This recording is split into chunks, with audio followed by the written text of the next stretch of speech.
Hi, my name is David Stark, founder of Resilient Living. I just wanted to tell you a bit about my motivation and why resilience is so important to me.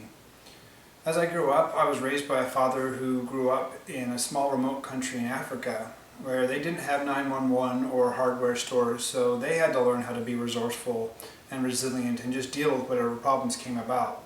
So growing up, he raised me to think that way, and it really did instill in me how lucky we are and all the modern conveniences that we have, and not to think that they're always going to be there.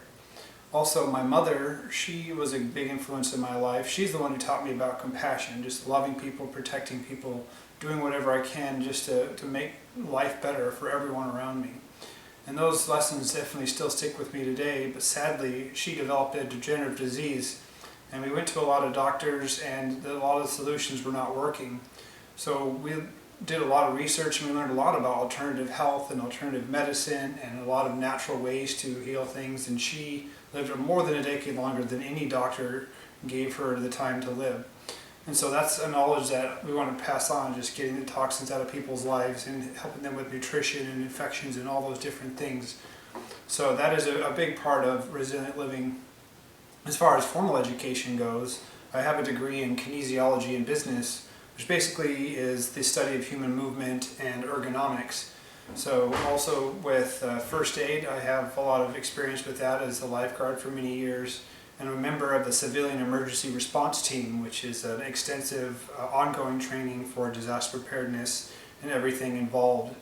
Also, with just hundreds of hours of reading and studying and watching and all that stuff has just led me to gain a greater knowledge of all the volatility of the world that we live in. But what really is the motivation, what really got me to think about this was my time in Hawaii. I had 7 near-death experiences in 5 months when I was there. Anything from abducted by drug dealers and rolled a jeep off a cliff and mysterious illnesses and just a lot of crazy things that really got my attention and helped me understand the fragility of life and the volatility of the world that we live in. Oftentimes at the hands of another man who just was angry or scared or whatever, and something that a lot of people don't think about, what people would be in a situation if you really were ever in a situation where it's either me or him, and what would you do, how would you react? And that's a world that is very real and could happen at any moment, and is happening all around the world right now. And so as I was learning all these things and I had that motivation in Hawaii, I really came to a point where I really want to protect people. I want to protect life in any way that I can. So I started this company, and I started asking people just what their plans were, their supplies, their community. Most people had nothing, and the answers I did get were usually violent, taking from their neighbors, or suicidal. They just let themselves starve to death.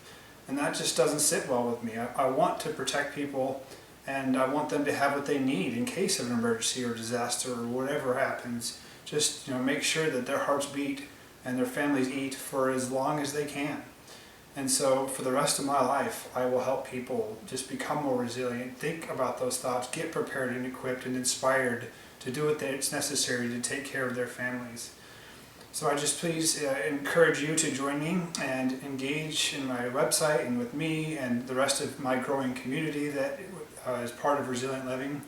And together, let's become resilient for our future and our families.